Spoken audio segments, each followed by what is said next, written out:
G'day and welcome to the Ball Boys AFL Fantasy Podcast. Today we're reviewing a very hectic round 6, previewing the round ahead, talking trades, talking downgrade targets, giving our Bogs and Flogs. Let's go!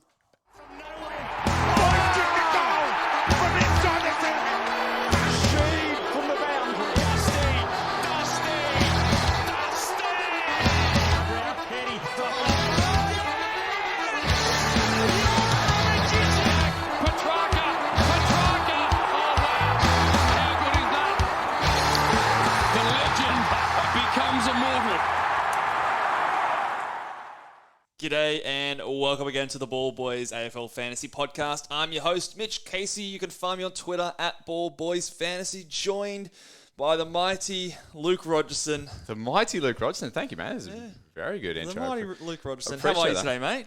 I'm going good. The weekend's finished and it's Tuesday. It's Tuesday. We're recording on a Tuesday, a bit later than normal. Obviously, we had the Anzac Day clash today, which was a very good game of footy. It was good. Yeah, it was a good game of footy to finish what's been a chaotic fantasy round. I think there are a few people with some heartbreaking on-field scores this week. A few people very happy to see the end of this round and see Lockout lift and do their rage trades. Just realised I'm wearing a jumper too. I knew I was wearing a jumper. I'm just looking at myself across here. But, I mean, it drops below 25 degrees in Queensland and we put on a jumper. Jumpers straight We're on a bit soft up here. But it's getting cold. It's getting further along into the season. That means cuddle weather, mate. That means tackles. Well, Rory Laird. The minute I see Rory Laird wearing a jumper, that's when I know it's cuddle season. Winter is coming. Just throw the accent in there. But we're going to be reviewing round 6. Like we said, there's a lot to talk about, so let's get straight into one of my favourite segments of the round review, and that is Bogs and Flogs. And the winner of the Norm Smith medal. You're an embarrassment to what you do, mate. You're an embarrassment. Yes, lots of embarrassments to talk about. We need a little graphic for that, don't we, Bogs and Flogs? We do need some. Maybe some people could recommend what a good graphic for Bogs and Flogs would be. Yeah, we should. Let us know down in the comments if you've got some good ideas. But first game of the round, Frio versus Bulldogs. Bog, our boy, he's finally put it together an entire game. Marcus Bontempelli, the Bont, big 148 on your head. And now his average is 107, and he's a good pick all of a sudden. So he's it's crazy how the narrative changes, doesn't it? Yeah, it is crazy. He's been disappointing, frustrating so far. Not putting up any poor scores, but just not quite doing the big one. And of course, 148 is just about as big as we can hope for. Obviously, he's a great player, and we just want more of that moving forward, Bont. But well done, mate. You did well. I think the good thing there is that he's been threatening to put up scores like that 3 or 4 times this year. So you don't look at it and think that's just... You even put out a poll halfway through the game where he was on 78 and people were still not buying it. I hadn't put out a Twitter poll yet, so I just wanted to put out my first Twitter poll. But yes, and the good thing is you don't look at that score now as an outlier because of the fact that he's been threatening to do that for the last sort of 6 weeks. So he has the capability to do it, and he obviously finally put it through. Who's our flog for the week, Luke? Now, flog for this game, I'm actually going to make a late change. I've got Hayden Young. Wait, just let me justify, because I've got Hayden Young's name written here. That was just a flinch reaction, wasn't it? Yes, it was just, it's autofill, unfortunately for me, with Hayden Young. But I'm starting, as I watch more closely, I'm starting to see that yes, I'd like to see more thirst from Hayden Young. Yes. But I'm starting to see that there's factors outside of his control that are contributing to his poor scores. He's got a flog teammate. Well, he does. And the flog that I'm going to award here is actually Luke Ryan. And because Frio fans let us know, but I think I'd prefer the ball in the hands of Hayden Young. I don't know why Luke Ryan has a monopoly on the kickouts. I don't know why he wants to kick the ball 45 metres rather than to an open Hayden Young. I'm not seeing what I'm missing. I would want to get the ball in Hayden Young's hands. Yeah, so I think he needs to be a little bit more sharing. Give the ball to maybe your better younger player, and both Frio fans hopefully and fantasy coaches will be all happy, and we'll have a better season. Let's do that next time. Luke, I agree. Brian, that is. The next game, Port Adelaide versus West Coast. Bog, best on ground, Connor Rosie, my vice captain, a big 133 up Why against. Was he so good for you? Because he was obviously we were going up against each other in the Content Creators Cup. You had snagged a very good VC score with Tim English the night before. I slept pretty well on Friday night. I was a bit nervous, after I sort of had the VC on Tim English for all week, and then I sort of went, you know what, I'm going to spice things up and go with Connor Rosie on a round that I think he could have done well, and he responded. 133, biggest score of the season. So, you were a sneaky bit stinky on Friday night too. I think. Yeah, I was a bit dirty. I was like, oh shit, I've messed up here. And really, when we looked at our matchup, we don't have too many players dissimilar. The only thing that was probably going to lose it for you was the VC. Yeah, if I picked the shit captain this week, that was going to be the only thing that did me in. So. Yep. Rosie to the rescue, got me the VC that I wanted with the big 133. And for that reason, he's my flog. I still got him, but I just didn't get him twice. Yeah, you just had the 133. I had the two 133s. Yeah, so unfortunately, he kind of lost me the matchup there. I'm not sure exactly what I lost by. Had he gone like a 90, would I have... Well, I would have then probably not taken his score and gone somewhere else. You would have gone to Took. No, you didn't have to. No, I would have gone Marshall, so I would have only just got the 100. So I think I would still have picked you at the end, but it would have been a bit closer, obviously. But yes, was a bit dirty after that English score, but Rosie calmed my nerves.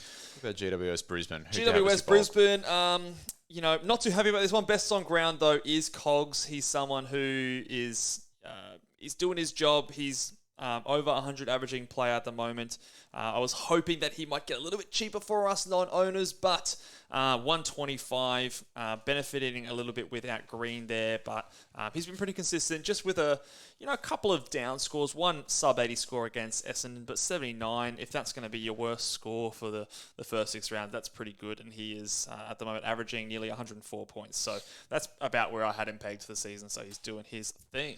Yeah, it looks like he and Kelly in particular benefited from Green's absence, didn't they? Kelly, also an honourable mention there. Who's our flog for this game, Luke? Now, I know that a lot of people will be a bit sore, especially if they had to field Wilmot, but I am conscious of giving the flog to a rookie. I just think rookies can fluctuate, and it's probably a little bit harsh. This fella, unfortunately, has just underperformed, and the guy I'm going to give it to is Dunks. And it's time to lift Dunks. Yeah, and I mentioned on anyone who was listening to the Fantasy Fanatics Twitter spaces will have heard me say that the thing with Dunks is that he just promised so much. Yeah. Everybody was just locking him away. We sort of considered him potentially being the number one. He was the number one pick in fantasy drafts. Yeah. He was the guy that we thought could go 115, 118. As a forward, that guy that could. What are you doing over here, mate? Trying to squash a bug. We're not at the chopping block yet, mate. I'm trying to save your life over here. No, but the thing is like I said, he could potentially be the most disappointing fantasy player this year. Based on expectations. Exactly, that's what I mean. So don't sort of get that twisted. But it's based on the expectation that we all had of him. Interesting. You're not doing anything with it, but just be better moving forward. And Brisbane as a whole, I mean, the troubling thing is here that they won this game, but both Lockie Neal, their midfielders are not scoring very much. So I think there is a distinct change in the game style over in Brisbane as well, which was a little bit, out of left field. I don't think many people would have flagged that too much with them this season. Agreed. What about the grand final rematch, mate? Who was the Bog? Yeah, well, not a lot really to report from this one because it was such a smashing again. But best on ground, I'm going to give it to Tom Stewart because the fact that he's turned up in a team where potentially we flagged the tag threat of Ryan Clark, who was named on for that game. In a smashing where the ball maybe potentially wasn't down their end of the field all that much, for him to still be the second highest scorer of the game when obviously a lot of us traded into him the last few weeks. I think that's a good effort from Tommy Stew. Yeah, good call. My flog for this one was, it was a little bit hard to find someone, but I thought Errol, underperformed based on what we thought. It's probably a good point to mention. I'm not advocating for trading this guy because I think that would be flinching. I think once you start looking at guys that you potentially picked as keepers on their line, that's when you're flinching and your team's going to be one step behind everyone else's team. And the thing is, even though Errol's, I think he's still averaging high 80s, 89, I think it is. Yeah. I'll just have a look at that one for you. 89. So the good thing about him is the line that he comes on. So 89 is maybe 5-6 points behind where the top sort of 6 forwards will sit. And interestingly enough as well, who are you going to? Yeah, Unless exactly. you're going up to Collingwood. Then, yeah, I don't know. It's just don't trade that one. But for me, he underperformed, so we'll give him the flog award. Yeah. Kick your season to gear, Errol. Let's get you going. We were pretty hot on you in the preseason, so show us that 180. Yeah, give us one of those ones. Hey, Hawthorn versus Adelaide, best on ground. Rory Laird, 120, was captain for a lot of people this week, and obviously, like we said, cuddle weather. A lot of tackles in this game as well. I think someone said this was the highest tackling game of the season so far. So Rory Laird's going to feast in a game like that. So he definitely is someone that we should all be targeting. He is now officially bottomed out in price and slightly moving back up the other way. If he can keep sort of doing those 100 plus, 110 plus games. He is the best on ground for this game. And the flog is someone that a lot of people might trade in this week. Yeah, a highly traded in player. And, unfortunately, Chase Jones underperformed, didn't he? And interestingly, when you're sort of trading in a guy like that, you're expecting him to then be that guy that bridges the gap between your rookie price and then being able to go up to an Uber premium. And I think people who traded him in will be pretty disappointed with him.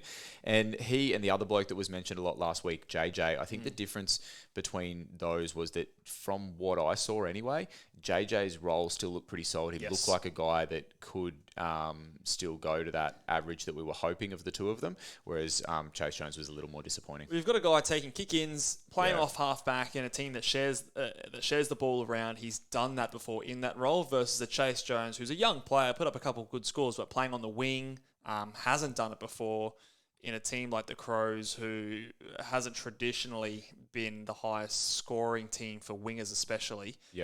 So I think, we were advocates in doing if you were going to do, I wasn't keen on either of them personally, but we were probably preaching JJ over him, but there was merit in the pick. He still made $22,000, so he's obviously not lost you any cash, but I do think, we'll talk about the chopping block later, but a lot of people, I think, might be looking to trade him straight back out. Kung Fu Casey is on it. Yes, let's move on to the next one. Carlton versus St Kilda. Sammy Walsh is going to get my best on ground. And do you want to tell your story? Or? Yeah, you told on the AFL Fantasy Fanatics podcast, but I'll tell it this time.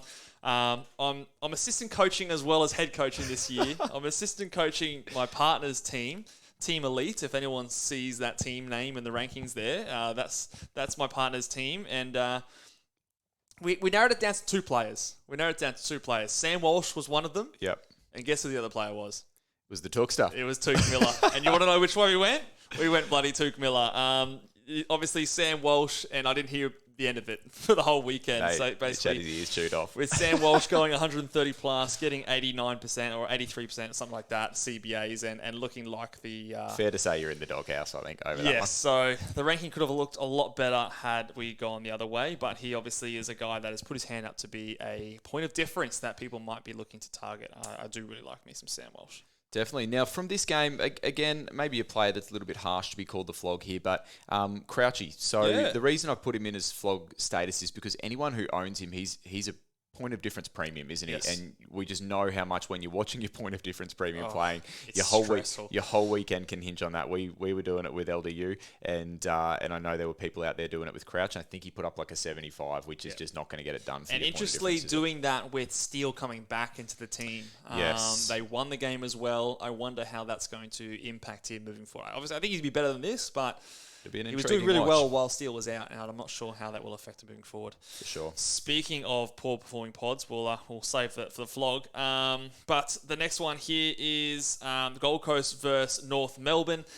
Best on ground. I put Lockie Weller in here. I also want to give a shout out to D-Mac, Darcy McPherson, who's been a great pick for a few astute coaches who have gone that way, and Lockie Weller, who a lot of people were talking about for the last few weeks as well, gone up 100,000 and is now averaging 99 points. He put up a huge 133 on the weekend and just took advantage of a lot of waxing going on at the end there when the game was. The steam of this game had completely gone. It was a hard game to watch. I only tuned in for the last quarter, and that was tough. Yeah, it was not the most competitive finish to the game there. So Who's our flog from this game? We got floggery all round There's in this game. a lot of floggery to choose from this game. Stewie Jews sent somebody to Sheezel early, which, I mean... Flog. Come on, mate. Flog behaviour. 6 games. He obviously doesn't know that everyone wants Sheezel to do well. And then just the inclusion of Aaron Hall was floggish behaviour because we all knew... the waters. Well, that's it. We all knew that bringing in Hall was going to stuff us somehow. We didn't quite know how it was going to stuff us, but it did look like at least Sheezel was missing his kick-ins.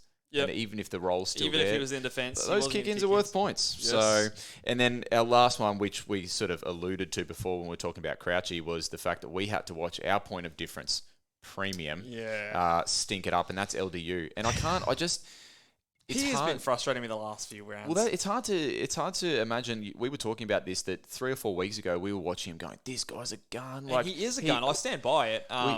He's just looking to take that next step. And in the last couple of weeks, I don't know if he's playing under an injury cloud or what's to go. There was a lengthy period on the bench there. I think if you look at the stats, I want to say he was under maybe like 60 or 70% time on ground. I think his ankle was having looked at. I think someone's told me. Stay tuned to the injury report there, but also just the fact that this game was it was over by halfway through that third quarter.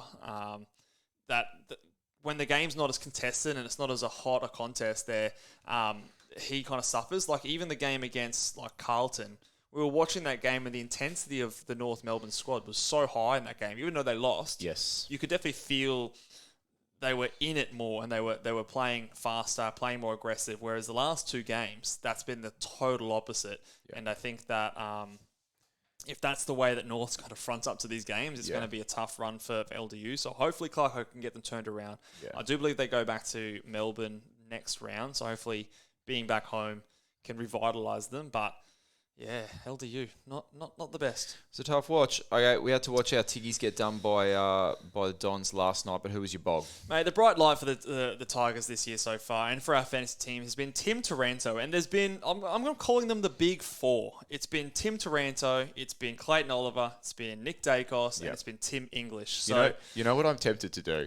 I'm tempted to move Taranto into my midfield just so my midfield looks better. Just so I get 100. I'm way ahead of you, mate. He is like my M1 right now. It doesn't matter where he sits, but I just want to see 100 in my midfield. He's just a gun. He's nearly averaging 120 and just doing it week in, week out. He's one of those 4 players that is still on the ton run and averaging 117 points. His best game of the year, 138. Did it with 10 tackles, 6 marks.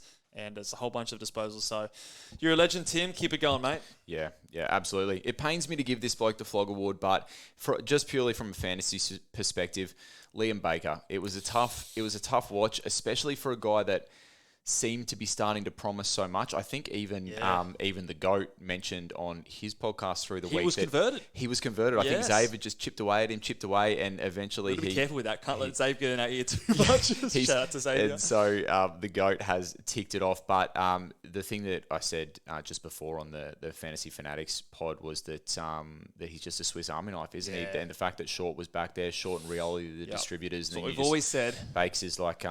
Sellies. He just fills gaps, doesn't he? He does. So, unfortunately, if you have him on your team, look, it's a tough one to answer, but he could come out and do what he did 2 weeks ago next week. It's hard to predict. So, Kazai Pickett, an honourable mention there for the Flog, because I know a few teams that have him were finding it difficult to watch. This is why I hate those kind of picks, because once you're on, it's very hard to get off, because like he could come out and kick 4-5 goals the next round, and you never know quite what to do there. Last game in today, best on ground. It's Nick bloody Dacos again. Yeah. Just an absolute weapon. One of these days, someone's going to clamp him, but it hasn't happened yet. He's averaging like 38 disposals per game and just looking like an absolute runaway. I mean, he'd have to be the Brownlow favourite right now, wouldn't he? Surely. Well, you'd have to think so. He's just an absolute weapon. And he looks like a real-life gun, a fantasy gun. I think he's actually pipped... Clayton Oliver as the second highest averaging player so far. He's averaging 122. English, Dacos are now both ahead of Clayton Oliver.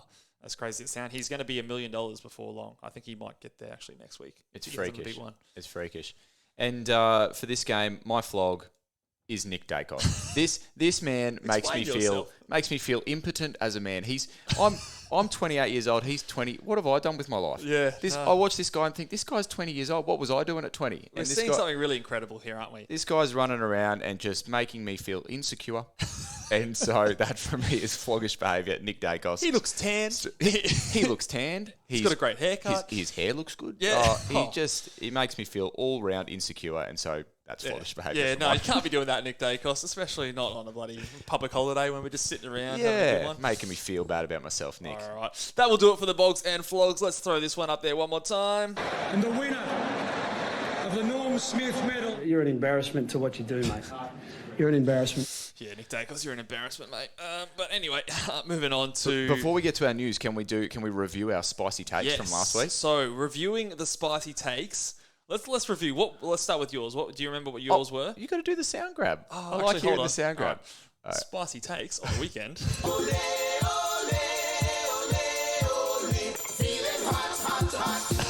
Heart. Yes. Okay, you actually hit one of yours. Mate, one of my spicy takes was, let me go down and check it. I said that no fantasy relevant player would be suspended for a sling or dump tackle. Now, touch wood, please. I hope that the MRO don't just go and find some scrambling to find some that kind we of haven't. footage. I don't at this stage feel as though we're going to have any fantasy relevant player suspended. So, spicy take for me. Number one, Cullen Ward doesn't quite... he doesn't meet the criteria. No, he's of not a fantasy fantasy relevant. So, yes, that's a good one. One that I did not get right. My spicy take was LDU bounces back with a 120 plus. No. Yeah. Terrible. How about nearly half that and actually put up his worst score for the season? So, thank you, LDU, for making that take look like shit. Your next spicy take got a little bit closer. A little bit closer. So, it was both Butters and Rosie go 110 against the West Coast Eagles. If we counted averages, if they averaged 110 against the Eagles, then I got there. But That's a Butters creative way. unfortunately let me down and didn't get the 110. But Rosie, you did your job, mate. He did. And my second spicy take for the weekend was that the Ox Shorts would win their first game in the Content Creators Cup. And unfortunately, I was met at the rim with a big block. By Mitch Buckets Casey. Yeah. I think I come within maybe 50, 60 points or something like that, but couldn't get over the Yeah, top like you of said, it, if you had come up against a coach that wasn't quite as dominant as Richmond, you could have given to charity, mate. I'm a charity case at this point. I think I'm one of maybe three players. We don't give away for charity over at Richmond. We're all about excellence and just doing our best thing here. But outside of that, in terms of news for the weekend, not a whole lot of news. Basically, the only big news here is the fact that Tuke Miller, injured. He's, I think, torn his meniscus is the wording. Not sure as to how long he's going to be out. Regardless, though, it's going to be a trade for players who have him in their fantasy team. They've said he's going to be out from the short to medium term. I think it just depends on the type of repair or if it's a repair or if they actually just go out and take some of the meniscus out, will depend on how long he's out for. But regardless, he is a trade. Very unfortunate. I traded him into my Supercoach team. I encouraged my partner Ellie to trade him into her fantasy team. Didn't go well. I think the process was fine to bring him in. But it's just one of those things you've got to... the process was fine. The result was poor. You can't make your trades based on injuries. Exactly. Unless you're looking at a player like an Aaron Hall or something like that. But if there's proven track record of a reoccurring similar injury, But you can't pick these kind of injuries. No one knew he was going to come out and do his knee. Correct. In that game. And a lot of coaches did trade him in. So he was a good trade, I think. But obviously you're going to have to trade him back out now. He has unfortunately lost 45,000 and is sitting at 877,000. So a little bit harder to trade him out than before. But tough to swallow. He still does have a fair bit of money on his head, so you can get him across as someone decent. Yeah. Fair to say you took a hit this week. I was wondering where you were going to go there, but... Just throwing myself an alley, mate. Throw it up. Maybe you could throw me some more assists. Yeah, I won't block that one next time. All right, let's move on to the next segment here we go. Kung Fu Casey, put your headband on, mate. Tighten it off. Shopping You still block. haven't sorted an audio grab for the chopping block. Man, I can't be doing autographs for the entire show. Pull your weight next time, mate. Have a go at these graphics, mate. They don't make themselves. Yeah. Look, your head's on that one, mate. That doesn't take 5 minutes. Yeah, true. No, you've done well. If there's anyone out there that reckons they could recommend a really good sound grab for the chopping block, let us know. Yeah, Maybe I've got to think karate the themes. karate theme. I don't know. Yeah, There'd be something good Karate out there. Kid. Some of the ideas we've had from people. There's been some good ideas. The Big Boys Boys originated from a fan. I can't remember the guy's name off the top of my head, but that was a good idea. But let's go. Chopping block. Number one chopping block guy here I've got is Chase Jones, who was traded in by a lot of guys, but I think that this is the guy that you probably should actually just move on straight away. I don't think this is necessarily the type of player you want in your side. The wingers can fluctuate a lot. Don't chase your losses. Yeah. Oh, Jesus Christ. I'm telling you. Don't chase your losses. Cut bait. Get rid of him, and you might be able to. He went up in cash, so that's good, but his break even now is sitting up at 46. Didn't make that last game, so whilst he has obviously got a little bit of a ceiling, like a few people have pointed out, he kind of goes as well as Adelaide go, and I think that they've got Collingwood next week. So that's a tough matchup for them. So I think that he's someone that you could easily trade out at 500k. You might be able to get a decent return for that. Who else are we chopping? The next guys that we're chopping here are a couple of rookies that are going backwards in price. Darcy Wilmot and Cam McKenzie. I could also throw in an Alwyn Davey into this mix as well, who's only gone up. I think his last one went up 2,000. So these guys are all fat and cash cows that I think you can be getting rid of at this point, whether it's up or down. I think those three are very commonly owned and can easily be traded out. As for the order, I think someone like a Cam McKenzie, if he's on your field, is probably the number one to go, and he has the most money on his head. I think he's fine to go. I think that the other guys hopefully are on your bench, but if a Darcy Wilmot is on your field, the easy move is to go from him to a Chincotta, put Chincotta on your field. I think that's fine. But I think, is whatever gets you that cash to make the move, I think all three of those guys can go at this point. I think those are fair enough calls. It's the next bloke that you're going to talk about here, this for me This is a conversation. It is a conversation. So do you want to kick us off with this conversation? Harry Sheezel. Now, it feels dirty saying it, but could we look to trade the GOAT rookie of this season, who is still, even with a 40, what did he score, a 47? Do you or think 49? What was do you it, think it's 47? one of those... He's still averaging 103. He is. He is still well and truly a top 6 defender, top 6 forward, but he obviously had that 47. There's talks about a corky or a hip contusion. Your new favourite word. You haven't just used the word contusion. And he's got a hand injury. He was tagged. He then swung forward. Aaron Hall's in the side. There's a lot of different things going on here with Harry Sheezel. In a time of the year where cash is hard to come by, I myself am finding it very tough to get someone like a Cam McKenzie up to a decent premium, especially with my team. I've got a lot of defenders and forwards, so I need to start filling out my midfield, and those mids are all still around the mid to high 800s, low 900,000. Harry Sheezel is my ticket to get there. I can get him basically to any player in the game. Is it crazy to think about trading Harry Sheezel, who's averaging 103 points? Look, it's tough. There's a couple of things to think about. I think something that makes me think that it's an option is that we saw what he's sort of capable of scoring when he played in that forward role in the preseason. And it's what you would expect from a small forward, a rookie in a team, which is not 102 like he's averaging. And he's now hit that point. He's 751,000. And he's hit that point where I think his break even is 100 now. 102 so break basically, even. Right at this point, you're asking yourself, do I think Harry Sheezel can continue to average more than 100 for the duration of the season, or do I see this as the opportunity to move off and, like you said, go up to a big dog? I see this. Look, I'm not advocating for doing this, but I'm in the scenario. We'll definitely touch on this more, I think, on Friday's live show as well, when I have more time to think about all of the options. But I just wanted to throw it out there that I don't think it's crazy there is merit to it. I see this being one of those decisions when somebody's standing there with their shiny new Hilux that they said, I traded Sheezel after round 6. In round 7. I got him at the top of his cash and I, turned him into a lead or I turned him into whatever. But I can also see it going the other way where you do it and he just comes out and keeps popping 110s and we never hear of you.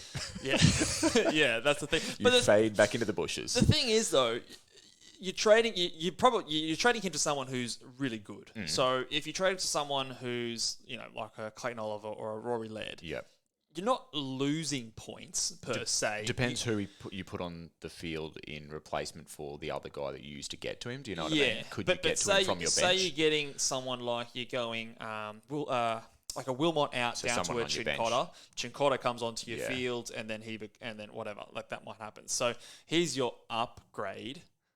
If that makes sense. So you're not necessarily losing points. It's more just the opportunity cost of you could have done something better.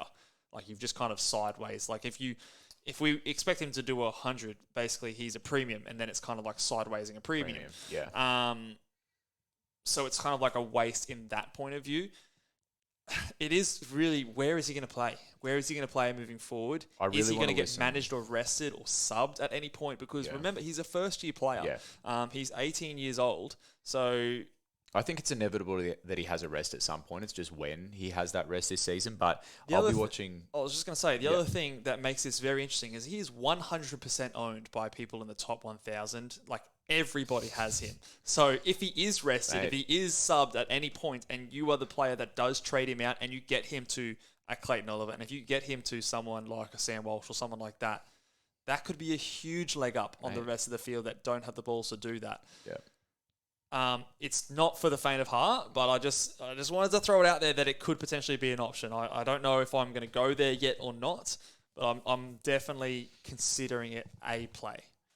But it's tough, man. It's tough. I mean, you got to risk it to get the biscuit, but then also we talk about playing the straight bat. So Yes. I don't know. Okay, what do we got coming up next? What do we got coming up next? So those are the chopping blocks. It is look, we could also throw some other guys on here. I think like players like a Liam Stocker, I think is a guy that you can look to trade out as well.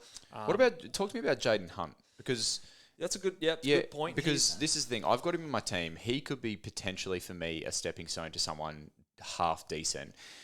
He scored 90 on the weekend, but he had 40 of those points in the last quarter. What do you have, like 23 at halftime or something like that? So for me, is that a message from the universe saying, hey, he could give you an absolute stinker, so even though he scored a 90 this week, is this the time to move off? What's his break-even? His break-even is 46. So I think you still start to treat him like the rest of the rookies, right? So if it's the difference between getting him to someone you really like versus getting like a Mackenzie to someone that you're not super happy with, then I would tick off trading a Jaden Hunt.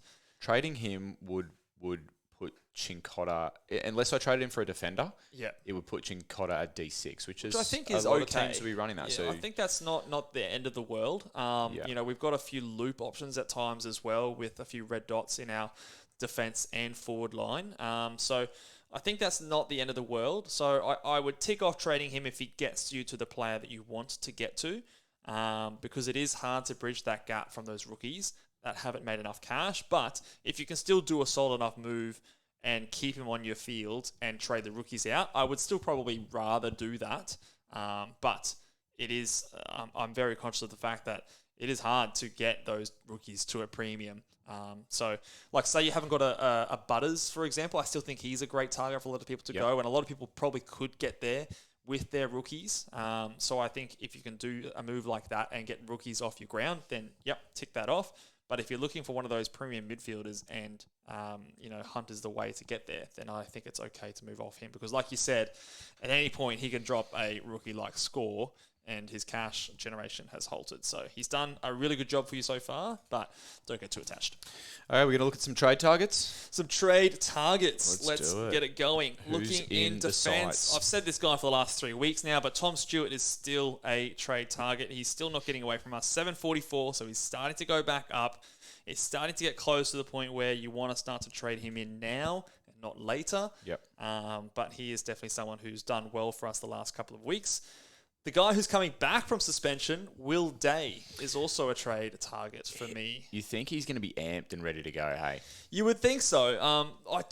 There is something about me that like hesitates about trading back into a guy who's missed a week, even though it is suspension. His break even is still 46 though. Like he's going to go up more in cash. So if you're going to get him in, it's like this week. Did you hold? No, I traded him out. So he's not in your plans this week. It's interesting. It's hard for me to still get even that far with the rookies I want to get out. Yeah, okay. So 727,000 priced at about an 84, 85. So I think he could easily put 10 points on top of that. The way he was going prior to being suspended. Yeah. So he is definitely still an option there. Could you get Warple to him? I could do that. If you're foreseeing Day, taking that what Warple was scoring like when Day was in there, and you hated every second of it. It wasn't a good experience. There were karate chops coming out everywhere. Yeah. So maybe that's a play. It could definitely be a play. The other thing that I'm also conscious of with a lot of teams, and my team included, is that our defence and forward lines are starting to fill up. Yeah. Especially if we are considering keeping a Harry Sheezel as well. A lot of people have traded in a Nick Dacos, a Jordan Dawson, a Tom Stewart. We are the suckers that are holding Hayden Young there. A lot of people have a Jack Zeeble as well. Sheezel, like there's 6 players right there. So make sure that you're not getting in too many of these defenders and that you are balancing your team out. So for me, I'm kind of reserving a spot in my defence and forward line with Sheezel and Zeeble for like a Cogs or something like that, who I can see being a top 6 player in those positions. So just make sure you have a look at your team and how it's all structured out there as well. Now, JJ, we had a bit of a discussion about this during the Bulldogs game. Was Friday night, wasn't it? So obviously we didn't have him, so we were kind of secretly hoping that he didn't go too well, and he really didn't go great. But what we actually acknowledged towards the end of the game was a couple of points. Was that the Bulldogs defenders just weren't scoring at all. Yep. So the particular game wasn't lending itself to defenders scoring. And then the second point was that we thought that the role looked really solid. And that's something that we've talked about, and we know that a lot of people talk about. The fact is that you're not necessarily always looking for score, but when you're looking to trade in blokes or you're looking to hold blokes, you're looking for role. And so I think that if you traded in JJ last week, I wouldn't be entertaining the thought of moving off him. So he's priced at about 62. I think he can go between 75 and 80. So that puts him at about 15 points underpriced. Which is good at this stage. Which is not a bad buy. So I still think that even though he's gone up 40,000 since last round, I don't think that it's too late. Now, it might not be the best move moving forward, but I still think that he could potentially come out and do well. The thing I would argue is that could a rookie do something near enough to that? Like, could you just go, if you don't have a Chincotta, and just do that, and he can basically get close to that? Like Seamus Mitchell, for example, score within 3 points of him this round. Could you bank a whole bunch of cash and make a serious upgrade next week, and he kind of matches the same output in terms of points on field? Potentially. You feel more confident with Jason Johannesson in terms of job security and the role security as well. But he goes Hawthorn, GWS, Carlton, Adelaide, Gold Coast. Not a bad run. It's not the worst run in the world. Break even of... what I did also really like, he was taking kick-ins. He was taking kick-ins, getting the ball back, Nick Dacos style, and doing those chain of handball. Whoa. Okay. Not quite Nick Dacos style, mate. We'll up there. But he's getting those chain of handballs coming out of the defensive 50, and if he can get a bit more sort of involved in those waxing sort of switches and stuff like that, then he could definitely put on a decent score. I just don't necessarily think that he's a guy that if you don't go him, that he's going to really hurt you. So for that reason, he's sort of last in the targets for defenders for me. Midfield targets, who we're looking at, even though they're all pretty expensive at the minute. They are. So, Rory Laird is looking like he's starting to bounce back up in price. So I think he's a great target. Starting to come into his form. Like we said, winter's coming, cuddle weather. So he's going to be good moving forward. Andrew Brayshaw is someone that I'm watching fall in price as well. A poor man's Sarong. A poor man's Sarong. How weird is that? Scored 99, escaped. He was the one that I was, once you made your hot take of no one getting suspended, he was the one that I was like, I don't know. But he escaped suspension with his grab on the ball there. Scored 99. Apparently was maybe carrying a little bit of an injury. I'm not sure if he still is, but had a bit of a lower time on ground. I still think he's going to be fine, though, moving forward. The trouble I find So when a premium gets injured on a low score, their price dives, but it's got nothing to do with the way that they're playing. It's it's an easy target, isn't it? It's an easy pickup because it had nothing to do. Why it's there. So the thing that I struggle with, and I'd really appreciate people giving some more insight into this, is what do you look for in terms of Brayshaw's dropping, and there's kind of really not a great deal that everyone can kind of point to. Maybe it's the way Frio are going about things, and how do you pick the turning point there? That's kind of my thinking. If there's an obvious change in role, I guess that's an easy way to pick the turning point. But if you're just looking for a guy who's falling, there's often a reason that they're falling. And if it's not due to an injury on a low score, it can kind of be a hard sell in your mind. It can be nervous, yeah. I still think that he's a gun player. He's one of the best in the competition. He is averaging 100.5. And sometimes that's just how averages work. Like sometimes, if you're going to average 110 for the season, if you're averaging 100 now, that means that from this point on, he might go 115. Yeah. So we just kind of have to not get too caught up in what they're producing right now or the last week or the week before. Maybe look for a good run and just look for a good run, look for a good run of fixtures there. So he's got, Brisbane at the Gabba next week. Maybe you hold off one more week, but then he goes Hawthorn at Optus. So he's got to break even to 135. So if it's not this week, he is definitely someone in my targets there, in the crosshairs. That is someone that is one of those guys that could potentially be a captain option for you. That he's coming down in price, below 900,000 now. I do think that eventually he will be a decent buy. Adam Chera is a guy I wanted to highlight. He's a cheaper option.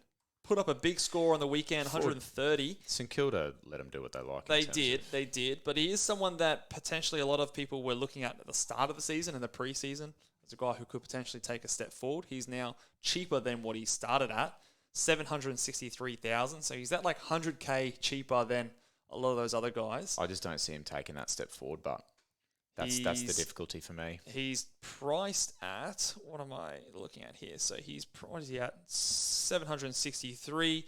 So he's priced at an 89. Do we see him going potentially mid-90s? I think there's a world he does. Oh, there's definitely a world that he does. It's just, I still don't know if that makes me feel good. Is he a keeper in that scenario? Is he a midfielder? No, he's probably not a keeper, but he's a guy that can get you through to the buy round. And like we said, it's difficult to get to those keepers in the midfield at the moment from a genuine rookie. So I don't think that's necessarily the question. So there's a play there where you trade to the best that you can get. That's right. It gets you through to the buy round. And then when you're in luxury season, you look to... And especially during the buy round, like you say, you've got 3 trades, so you've got that double down to go, one up as well. So the thing I like is that his CBAs were up. So the CBAs were up. He was third in line behind Sam Walsh and Patrick Cripps. He was ahead of a George Hewitt. I don't think was someone like... who's the other guy that gets in there? Kennedy, yeah. He wasn't playing, was he? If memory serves me. No, I don't think he's playing. So I wonder if any Blues fans out there can let us know how far away Kennedy is from coming back, and if that's maybe just something you want to, stay across of. But I think that, the stats were going around last year when, one of their guys was injured that he averaged 105 or something like that. So it could be a play. He's got a little bit of upside there, but obviously he's definitely not a keeper for the entire season, but can do it for a little bit of time. Callum Mills is the next bloke we've got on this list, and this guy is going to, if anything changes with this role and he, for some reason, goes back into a full-time midfield role, everyone's crosshairs are going to be bang. Flies on a dog shit in the backyard. We're just gonna, correct. Just going to jump on him. Just like those flies, mate, we will be. But the problem, we sound like broken records. Sorry, I've just played footsies with you there. That's cute, mate. The problem with him is that he's just a Swiss Army knife, and the fact that it's one of those wasted fantasy pedigree kind of guys, isn't it? You just look at Big Horse Longmire and think, mate, you don't know what you're doing to the fantasy community, because this guy could be a 115 guy. He's shown he can be a 115 guy. And he's priced at 97. That's insane. He's getting well down there. His break-even is still 124, so you don't have to go this week. So that's the thing is mate, he could almost get DPP. That's how much they're trending that way for round 12. The trouble with these guys is you don't ever want to be first to jump on these guys, because the risk in jumping on first is that the role doesn't swing. He stays playing a bit more defense, wing, and he just kind of stays around that 100-ish kind of a guy, and it's not that good of a pick. versus the upside, he goes crazy and he does his 115s or whatever that we know he can do. But if we see that as guys who don't jump up, we're just going to get him the next week. And he's not going to go away up in a much of price. But he is just someone that I'm constantly keeping my eye on. 835,000 could get close to maybe that 800k mark. And at that point, he's a guy that I'm just going to go, roll be damned. I'm just going to get him into my side because he's getting that cheap. It's a tricky one, but I'm definitely just keeping my eye on him. Probably not a this week play. He's coming up against the Giants. I will be definitely watching the CBA numbers very closely, though. Speaking of the Giants, the next bloke on the list you've got there with a big question mark at the end is Perryman. So he played his first game since round 1. What do you reckon? So he got concussed in round 1 on a score of 2. So he came in with an enormous break even and lost a whole bunch of money. Went down 48,000. He's lost 112,000 for the season. So he is now mid 600s in price. Now, again, by no means is he a premium, but if it means getting a McKenzie to a player like him, he's at least getting centre bounce attendances. He was probably someone who was going to get centre bounce attendances regardless. The tricky thing is, how does Tom Green come in affect him? Yeah, he's got a break even still of 123 as well. He does. Which makes it tough. He could even feature on this segment in a couple of weeks' time, potentially as a guy who's really, really dived to the bottom of his price, and you could pick up as a guy going the other way. Yeah, so he and Callum Mills are probably guys that I'm just kind of flagging that, all right, let's have a look at these guys. They're going to be really cheap for what they can do moving forward. But again, someone who's getting centre bounce attendances, price in the mid 600s is definitely someone that I think we should at least have a conversation with. And I don't think a lot of people will be looking his way. He scored a 79, so it's definitely not eye-catching, but he is someone that I expect could do maybe mid-80s. You can't ignore it. Worst. That's the thing. Now, looking at the forwards here, we've got the fella that we both traded in last week. Or actually, I traded in the top 2 blokes on this list, and it's Zach Butters, and then we'll talk about Jack Sheezel in a second. But Butters, you still don't think it's too late there? No, 712,000, so he's gone up 13k from last week. Perfect. He's primed for the picking, isn't he? He is primed for picking. The role is there. Yep. He's getting the centre bounces. He scored 88, which is maybe a blessing for those who didn't get on him, but I think he's going to go big next week against a St Kilda team who just gave up a shitload of points to Carlton this last week. They did, midfielders too. And I think this game will suit him a little bit more than the West Coast, where there was no real heat in the game. And I think he thrives a bit more in those real congested sort of game styles. So I think he will do well against the Saints. Now, I dodged some bullets here with Jack Sheezel bringing him in this week because I was contemplating Whitfield, Sheezel and Bakes, and I left Whitfield past. I think he scored an 80 or something like that, and I was really tossing up between Bakes and Sheezel. And for this round anyway, I ended up going with Sheezel, and it so far so good. It probably saved me this round. So I still had his role with Harron Hall coming back in. Yeah, and I think taking kick-ins still.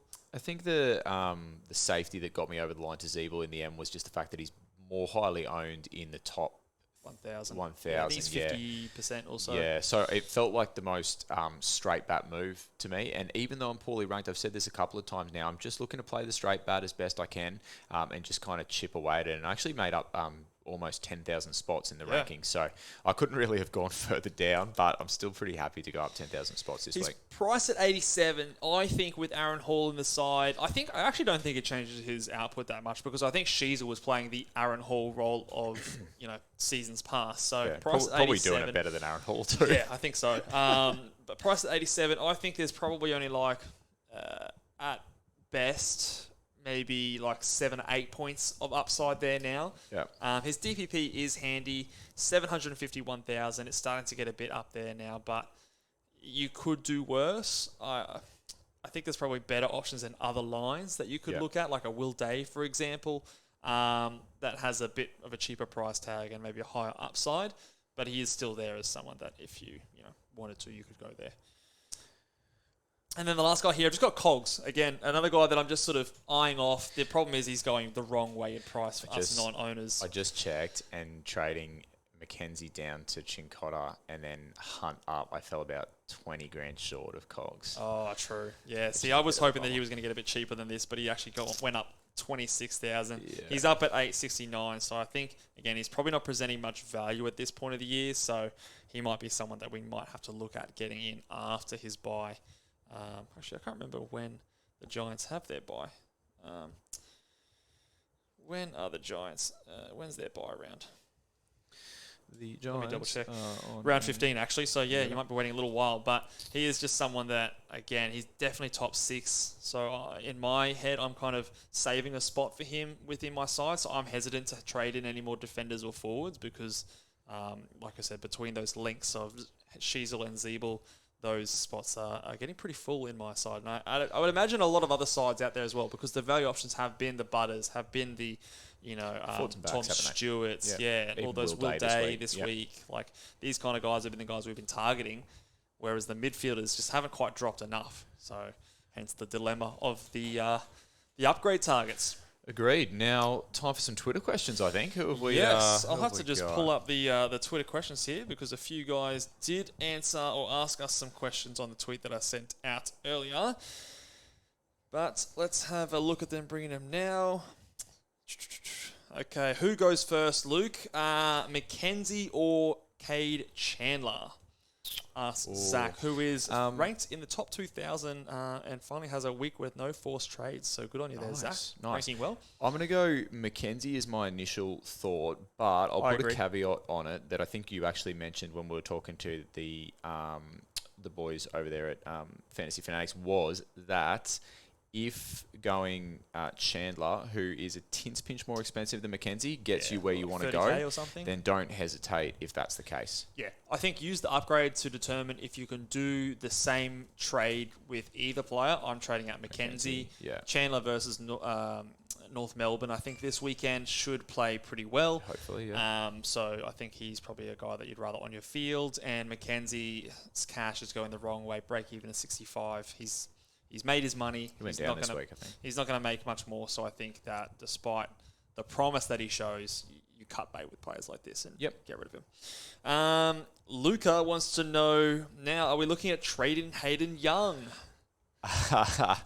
We're always looking at trading. Yeah, we are. I was nice. I think I was a bit nicer to him this week, and it's Luke Ryan's fault now. So, but no, the answer is no, because to me, that's the definition of flinching. You've got a guy there that can potentially go 100 if you're looking to get rid of him before you're looking to get rid of a rookie. Then you're just putting yourself behind everyone else. So don't flinch. Keep playing that rookie kind of downgrade game where you're trying to get the rookies off your field before you start going with those kind of rage trades, so to speak, where you're getting rid of a guy that's not doing it for you. Lincoln asks, thoughts on Himmelberg and the pastor Fiorini? Didn't the Berg go back for a little bit? He did go back, but I do believe that he did then go back forward again as well. Who someone injured themselves. I think, was it Sam Taylor, I think, injured himself. Okay. So I think there's a few questions going there. I just personally think that you can't trust it yet. And he did score... He did score a decent score of 75 this round, but it was, I think a lot of his scoring was actually in the forward line. Kicked a goal, had a few big marks as well, but I don't think you can trust it yet at this stage. I think as far as Fiorini's concerned as well, you summed it up pretty well when you said if this was the VFL, he'd be your first player pick. But I'm kind of backflipping. Like, I was caught a little bit off guard with that question. He's cheap, so took out makes you think about it. Do you think Yeah, I guess I just didn't realize how cheap he was. He's 523,000. So he's obviously dropped a lot of money. He's dropped 113,000. And yeah, So what's we that know we can price score. at? We What's know that we can price score. at? So that's 523. priced. Actually, let me have a quick look at that. 500. What did you say he was? 523. So he's cheaper than a Jason Johannesson, for example. Yeah, that's actually interesting, isn't it? Now because so he is priced at basically 61.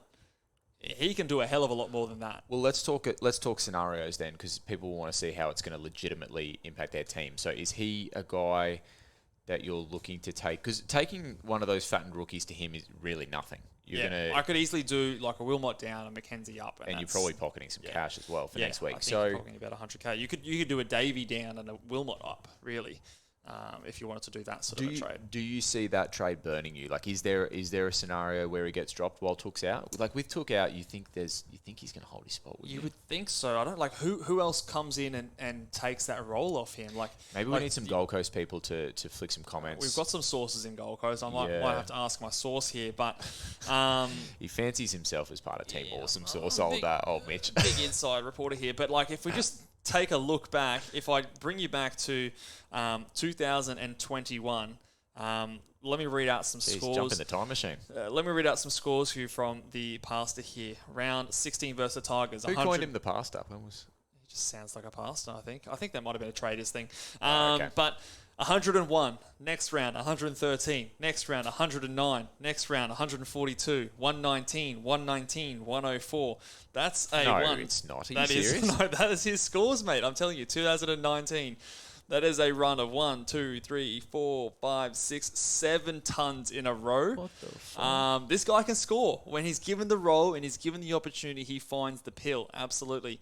He is someone who has not been able to find his way into the team very often. Yeah. And sounds like he's going to be finding his way into your team, mate. Why are you talking?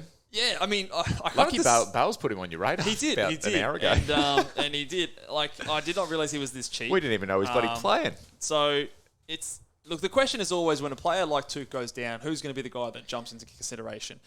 Good matchup next week too. The Tigers. Yeah. Easy for midfielders to score against. Easy pickings. You'd think that someone like... So their main midfield is going to be Rao. Yeah. It's going to be Anderson. Yeah. Swallow's a guy that's been going through there as well. Yeah. Is he then the fourth guy? Because they've been usually running like 3 big dogs in there and then like a fourth guy going in there at like 40, 50%. You'd want to be confident that he's the fourth or third guy. Yeah, I'd almost rather like the third guy because... Yeah, if he was the fifth guy, you'd be thinking, oh, no, that's a or, bit hairy. or do they run like their rookie, what's his name? Who are you thinking of? Is it McAndrew or something like that? I'm blanking now. But they had a rookie who came on as a sub last game and actually played really well, kicked a few goals, but he was touted as a bit of a midfielder. It'll be one of those interesting Bailey ones. Humphrey is the guy I'm talking about here. Do they run was he him the sub? through the midfield? He He was was the the sub sub. this week, Yeah. But he played a bit of midfield in the pre-season. It'll be something that I'll be listening and watching closely for what comes out of the Suns this week. I want to listen to press conferences with the coach. I want to, checking all their social media accounts. It's probably not a move you have to make this week. No. His break-even is 65. You could get a reward by being the first to jump on there, but it also might be a disaster. So it's something that potentially I'd want to wait a week and watch. The thing that tempts me is the fact that he's so easy to get to, and for my team personally, I'm struggling to find a decent upgrade. Was he... So, in rounds 1 and 2, he played. Was he the sub in those games? Like Fiorini. 39% time on ground and then 55% time on ground. That sounds like sub territory. He has to have been the sub, doesn't he? I so can't with confirm nor deny, but with that 39%, there was a 33 in there, 55%, there was a 40. Yeah, there's no questioning his scoring capability in the right role. He's definitely someone that could find the pill. Look, he doesn't do a whole lot else. He's not the most defensive-minded player in the world, but look, he can find the pill and he puts up numbers in the VFL for fun. So if given the role, he could be an absolutely lights-out pick. You don't think he's past his prime? Mate, you're on fire tonight. There's a few zingers in there. Thank you, mate. Appreciate it. But look, he's 25 years old. Like, he's not even old.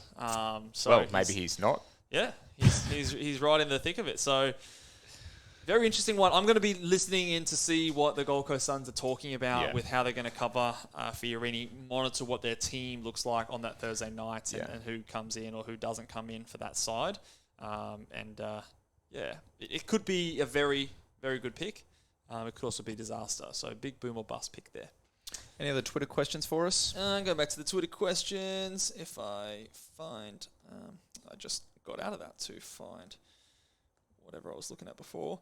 The next one here, is Sam Walsh a good point of difference? And I say yes. He is a good point of difference. Just ask Ellie downstairs. She'll tell you as well. No, is he someone that, like, say you had the unfortunate circumstance of trading in a Tukamila, would you go straight over to Sam Walsh as a bit of a point of difference? Yeah, I think so.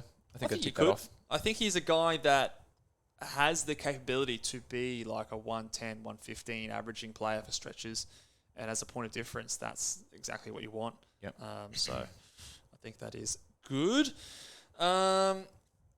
What do you do with Took? Like, we just talk a bit more broadly now. James wants to know. Like, is it worth going down to like a cheaper premium? Like, say you didn't have a Butters, or if you didn't have one of those cheaper guys, and get a rookie or a mid-pricer up. It depends who you can get up, doesn't it? I think that is a play if you're really happy with the person that you get up. So yeah, so like let's say Took and a rookie out to Butters and Will Day. Like I'd be very happy with that. Like that, I think would be good.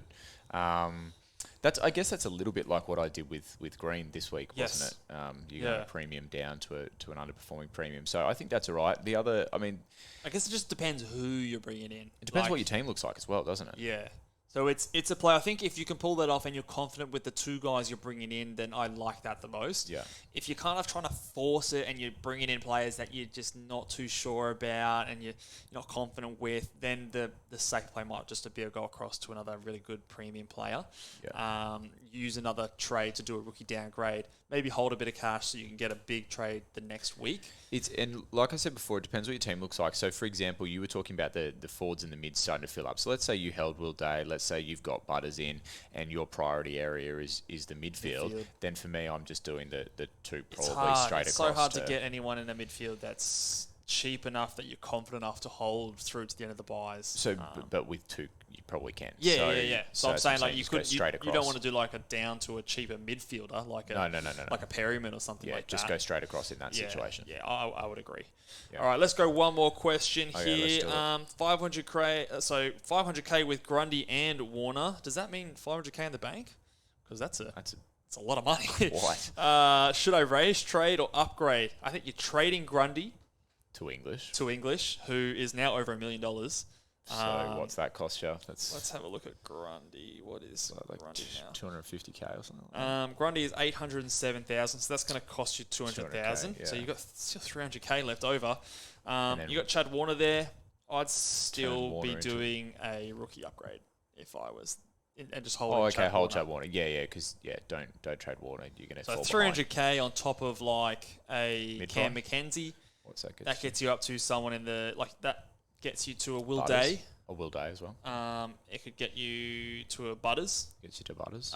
So I'd be more interested in doing something like that than trading Warner to a better premium mid. I think get those rookies off the field. 500k in the bank. That's monstrous. Living that luxury life. Yeah, wow. Share some of that money. But yeah, definitely get off Grundy, I think, because we've obviously seen all we need to see in terms of how he looks with Gorn in the side, and it's not pretty. So yeah, correct. Get up to English. You're paying a lot of money now.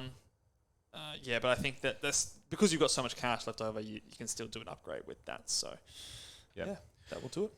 Yeah, before we wrap up, just another shout out to the Content Creators Cup. Obviously, you knocked me off this weekend, but keep in mind that with the Content Creators Cup, that is an idea by Guesty. He's trying to get some money to charity there at the end. So the winner, Infinite Wealth. Yeah, Infinite Wealth's his company. And he's actually doing a bit of a promo at the moment, giving people some good financial advice. I think he's... If I'm not giving mistaken, us some financial advice, I think. Yeah, I think he's given those people who are keen to jump on. I'm probably butchering this, but go over to his website. There's a AFL Fantasy link somewhere that you can get some advice and some workshops from him for free that normally you'd have to pay a lot of money for. So if you want a better explanation of that, go check out. You'll butcher that for sure. Guesty's sitting there thinking, Mitch has got no idea what's going on. Just go to his website. Yeah, go to the website, listen to the AFL Fantasy Fanatics latest podcast. He explains it much better than I just did. But it's all for a good cause as well. Charity at the end of the day, which is cool. Cup as well. So I'm tracking all right over there. You're doing well, mate. Might see if I'm biding my time. Had a shocking round. Yeah, me too. Yeah. Just going to pounce later on, hey? But shout out to those boys. And we'll catch you guys on the Friday live show. We're getting back to some regular timed shows, I think. I think it's a regular 7:50 St Kilda versus Port Adelaide. So we'll probably kick off, around that 5 o'clock mark where the teams are dropped for the Sunday. So check us out there, mate. Yeah. Anything else out before we sign off? No, past my bedtime, mate. I'm going to be in the doghouse when I go back next door, so we better wrap it up, eh? Yeah, let's call it a night there, guys. Make sure you guys hit those thumbs up, subscribe if you're over on YouTube, and give us a 5-star rating and review on Apple Podcasts, and we will see you guys next time. You going to sign us out there, Luke? No, mate, give us a sec. All right. Catch you guys later. See ya. Bye.